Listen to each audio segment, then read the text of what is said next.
Now, let me show you how you can rename your Magic Keyboard on your Mac. So what we have to do is to find the settings. So I'm going to get inside the settings, the system settings, doesn't matter how exactly you get it there, but this is the settings page. And right now, what we need to do is actually find the keyboards, but there are more places where you can locate it. For example, at the bottom of the settings, you can go to the keyboard, which is going to be the connected one. You see that it has 94% battery left, so it's nice. You can change some things about it, but definitely not the name. The name of the keyboard can be changed in the Bluetooth settings instead. So you tap on Bluetooth and at the top, and as you can see, my devices include the Magic Mouse and Magic Keyboard.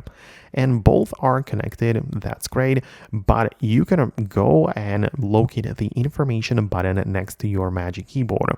Currently, it is the Lucas Magic Keyboard. I can click on more information, and right now the name is already selected. So I can, rename it however I want. I can leave out some words. I can add new ones, and I can name it whatever I want. So that's how it works. You can hit a done like this, and this is now the new name of the keyboard, and that's how it's going to stay even if you connect it to a different computer, or I don't know, use it with different devices. That's how the name is going to stay. So I hope that I was able to explain it and show you how it works. For more similar videos and quick guides like this one, definitely subscribe so you don't miss it, and I'll see you later.